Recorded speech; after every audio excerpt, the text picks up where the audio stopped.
Bienvenue. Aujourd'hui, on va faire un voyage un peu spécial, un voyage dans le temps pour voir comment notre vision du cosmos a été complètement pulvérisée, puis reconstruite. Notre guide pour ça, c'est un livre mythique, Cosmos, de Carl Sagan. Et la mission, c'est de comprendre comment on est passé d'un univers qu'on pensait, fait pour nous à notre petite échelle, à la réalisation qu'on n'est peut-être qu'une poussière dans un océan infini. C'est tout à fait ça. Et pour ne pas se perdre, je propose qu'on s'accroche à quelques moments clés, de véritables points de bascule, des moments où une seule idée, une observation, parfois même, on le verra, une erreur, a forcé l'humanité à regarder le ciel différemment. Ce n'est pas juste une histoire de découverte, c'est l'histoire de comment la science nous a forcés, souvent à contre-cœur, à devenir plus humains. J'adore cette idée, et pour comprendre le chemin parcouru, il faut commencer au tout début, quand le cosmos était, d'une certaine façon, très intime, très personnel. Sagan donne un exemple incroyable. Une incantation assyrienne contre le mal de dents qui date de 1000 ans avant notre ère. Ça a l'air de rien, mais c'est tout un programme. L'incantation commence littéralement par la création du monde, après qu'Anu a créé le ciel et que le ciel a créé la terre. Et que la Terre a créé les rivières, Oui, et que les rivières ont créé les canaux le limon et le limon le verre. C'est une cascade de création qui part du plus grand Dieu pour arriver à la cause du problème, un petit ver. Ce ver, dans le mythe, il se plaint aux dieux qu'il n'a rien à manger et leur demande, en gros, l'autorisation d'aller s'installer entre les dents et les gencives, pour se nourrir. c'est fou, hein. On a donc une épopée cosmologique complète avec les dieux, la création de l'univers, pour expliquer une rage de dents. Et le plus drôle, c'est la fin. Après ce récit grandiose, le remède est incroyablement pragmatique. Tu mélangeras de la bière de seconde qualité et de l'huile, tu réciteras la formule 3 fois et tu appliqueras le remède sur la dent. Ce qui est fascinant ici, ce n'est pas tant le remède, c'est la vision du monde que ça révèle. Il y a une soif de comprendre, de trouver une cause à tout. Mais sans méthode scientifique, la seule façon de lier les choses, c'est par une histoire, un mythe. Dans ce monde, l'univers est petit, compréhensible, et surtout il s'intéresse à nous. Les dieux sont impliqués dans nos caries. L'humain est au centre d'un drame cosmique permanent, quoi. Donc, en gros, l'univers entier tournait autour de nos petits problèmes nés. C'est à la fois réconfortant et incroyablement égocentrique, non. On part de là. Alors, comment est-ce qu'on sort de ça? Quelle a été la première fissure dans cette vision si confortable? La première fissure n'est pas venue d'une révélation divine, mais d'un bâton, d'un puits et d'un peu de géométrie. Il faut se transporter à la bibliothèque d'Alexandrie que Sagan décrit comme le cerveau du monde antique.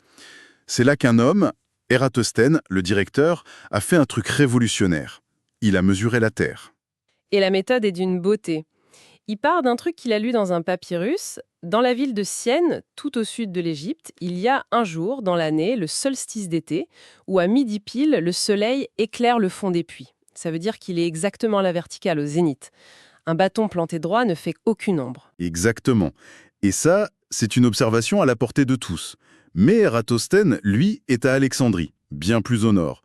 Et il remarque qu'au même moment, le même jour, les objets à Alexandrie, eux, projettent une ombre, un obélisque par exemple.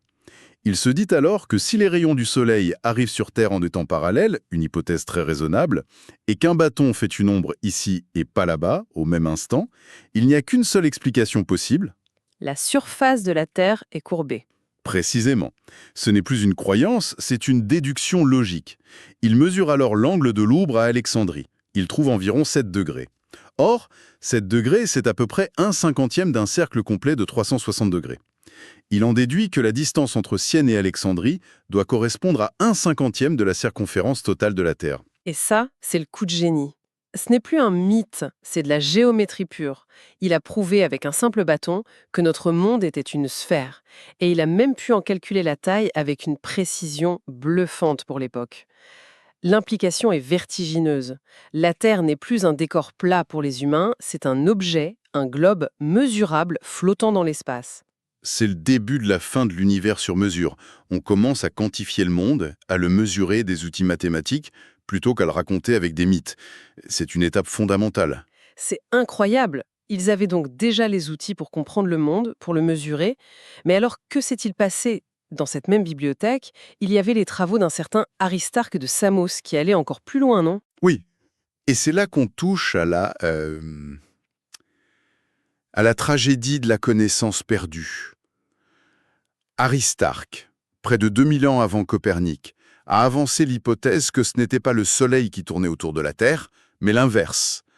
Que la Terre était une planète comme les autres, en orbite autour d'un Soleil central, et que les étoiles étaient d'autres soleils, mais situés à des distances faramineuses. Ils avaient tout compris, 18 siècles en avance, mais son livre, comme la plupart des trésors de la bibliothèque, a été perdu, brûlé. On ne le connaît que par des citations d'autres auteurs. On a perdu un temps fou. Ça montre que le progrès n'a rien de linéaire. Il peut y avoir des retours en arrière terribles. Exactement. Il a fallu attendre la Renaissance pour que quelqu'un ose à nouveau remettre la Terre à sa place. Et cette personne, c'est un personnage complexe et fascinant. Johannes Kepler. Ah, Kepler, on arrive à une figure que je trouve incroyable parce qu'il a un pied dans chaque monde. Il est à la fois un mystique, presque un numérologue, et en même temps un des scientifiques les plus rigoureux qui ait jamais existé. Son premier grand projet, c'est de la pure poésie. C'est ça. C'est une vision d'une beauté folle. Kepler est obsédé par l'harmonie. Il est convaincu que Dieu est un géomètre. À l'époque, on connaît 6 planètes et il y a 5 solides parfaits en géométrie, les solides de Platon, le cube, le tétraèdre, etc. L'idée de Kepler, son mystère cosmique, c'est que les orbites des 6 planètes s'emboîtent parfaitement dans ces 5 solides. Chaque solide sépare l'orbite d'une planète de la suivante. C'est tellement élégant, tellement parfait, on a envie que ce soit vrai. L'univers serait un magnifique mécanisme d'horlogerie divin, basé sur la plus pure des géométries. Et c'est totalement faux. Et c'est ça qui est génial avec Kepler. Il a cette idée mystique, mais pour la prouver, il va utiliser la méthode la plus scientifique qui soit. Il met la main sur les données les plus précises de son temps, les observations de la planète Mars faites par l'astronome Tycho Brahe. Et il se met au travail. Des années de calcul à la main pour faire coïncider les orbites circulaires parfaites de son modèle avec les observations de Tycho. Et là, c'est le drame. Les données ne collent pas. Il y a un tout petit écart, mais il est là, tenace. Il pourrait l'ignorer, tricher un peu avec les chiffres, comme d'autres l'auraient fait, mais il refuse. Il écrit frustré qu'après avoir nettoyé les tables d'astronomie, il ne lui reste qu'un unique tombereau de fumier. On sent la frustration, oui. C'est l'affrontement entre une idée magnifique et des faits têtus. Et Kepler est face à un choix fondamental, le choix qui définit la science. Est-ce qu'il garde sa belle théorie et ignore les faits, ou est-ce qu'il fait confiance aux faits et jette sa théorie adorée à la poubelle? On sent presque sa douleur, non? Des années de travail, une théorie d'une beauté divine, et le verdict des données, c'est que tout est bon à jeter. C'est brutal. C'est brutal, mais il choisit les faits. Il abandonne son rêve des solides parfaits. Il abandonne même le cercle qui, depuis les Grecs, était le symbole de la perfection divine. Rien ne marche.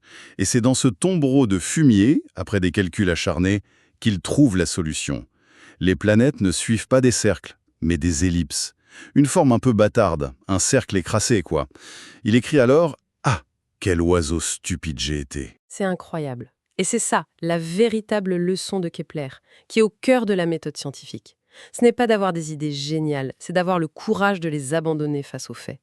Sa plus grande découverte, finalement, ce n'est pas l'ellipse. C'est que la vérité, même si elle est moche, vaut mieux qu'un beau mensonge.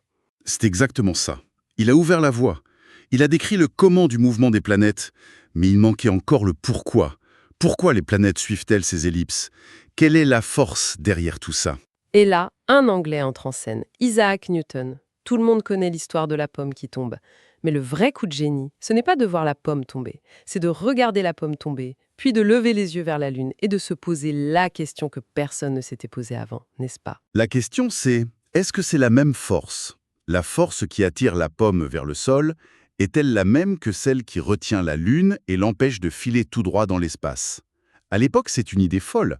On pensait que le monde terrestre, imparfait, et le monde céleste, parfait et divin, obéissaient à des lois totalement différentes. Le ciel était fait d'une quintessence éthérée, pas de la même boue que nous. Et Newton dit non.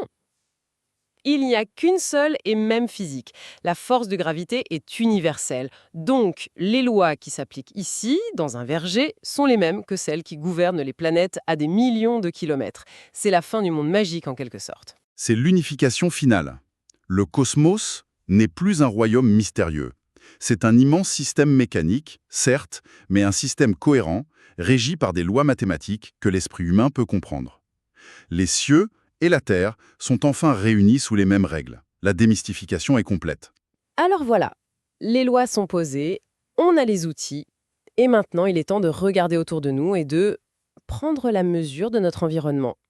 Et c'est là que les chiffres deviennent difficiles à appréhender, presque terrifiants. Sagan nous met face à l'échelle réelle avec cette phrase d'ouverture magistrale. Le cosmos est tout ce qui est, ou a jamais été, ou sera jamais. Et il nous donne les chiffres. On parle d'environ 100 milliards de galaxies dans l'univers observable. Pour se faire une idée, c'est à peu près autant de galaxies qu'il y a d'étoiles dans notre propre galaxie, la Voie lactée. C'est une mise en abîme. Et dans chacune de ces 100 milliards de galaxies, il y a en moyenne 100 milliards d'étoiles. Le nombre total d'étoiles, c'est un 1 avec 22 zéros derrière. C'est un chiffre qui n'a aucun sens pour notre cerveau. Et aujourd'hui, on sait que la plupart de ces étoiles ont des planètes, comme notre Soleil. Si on fait le calcul, on arrive à un nombre de planètes potentielles qui est de l'ordre de 10 milliards de trillions, c'est-à-dire un 10 suivi de 21 zéros. C'est vertigineux. Et face à ça, on repense à notre point de départ, l'incantation assyrienne, le petit univers centré sur nous, où les dieux se souciaient de nos maux dedans. Le contraste est brutal. C'est le renversement final. On a commencé en se croyant les acteurs principaux sur la scène centrale de l'univers, et on se découvre spectateur, perdu dans les gradins d'un stade cosmique aux dimensions infinies. On habite, comme le dit Sagan, une minuscule tache de roche et de métal autour d'une étoile banale, dans un bras spiral oublié d'une galaxie parmi des milliards. Et face à ces chiffres, à cette immensité, la question qui vient logiquement n'est plus pourquoi l'univers s'intéresse-t-il à nous, mais une question bien plus humble et excitante. Sommes-nous seuls ? Pour Sagan, la réponse dictée par la simple loi des probabilités est presque évidente. Devant un tel nombre de planètes, il écrit que l'idée que la vie n'est émergée que sur la nôtre semble relever d'une vanité démesurée. Il lui paraît bien plus probable que l'univers déborde de vie. Ce n'est pas une preuve, bien sûr, mais une extrapolation logique. La vie ne serait pas un miracle unique, mais une conséquence presque banale de la physique et de la chimie. Le parcours qu'on vient de faire est fou. D'un monde mythique, familier, presque un cocon, on est passé à un cosmos immense, indifférent, régi par des lois qu'on commence à peine à déchiffrer. On est passé du centre absolu de la scène à ses confins les plus reculés. On a été détrôné encore et encore. Et c'est peut-être la plus grande leçon. Chaque avancée scientifique a été une leçon d'humilité. La Terre n'est pas le centre, le Soleil n'est pas le centre, notre galaxie n'est pas le centre. Il n'y a pas de centre. Alors, qu'est-ce qu'on fait de cette immensité, de cette solitude potentielle ou au contraire de cette foule possible ? Comment est-ce qu'on conclut un tel voyage ? Sagan termine sur une réflexion qui est, je trouve, d'une grande beauté. Il observe que toute la vie sur Terre, du plus petit microbe à la plus grande baleine, est fondamentalement la même. Nous partageons la même biochimie, le même code génétique. C'est comme une seule et même mélodie avec d'infinies variations. Il l'appelle ça un thème solitaire dans la musique de la vie. Un thème solitaire, c'est une image puissante. Oui. Et il nous laisse avec cette question, une question poétique pour la réflexion. Ce faible air que nous jouons ici, sur notre petite planète, est-il la seule voix que l'on puisse entendre à des milliers d'années-lumière à la ronde ? Ou bien existe-t-il une sorte de fugue cosmique, une polyphonie complexe avec des milliards de voix différentes, des thèmes, des contrepoints, des harmonies étranges, jouant toutes, à leur manière, la musique de la vie à travers la galaxie? On ne le sait pas. Mais pour la première fois de notre histoire, on a les outils pour commencer à écouter.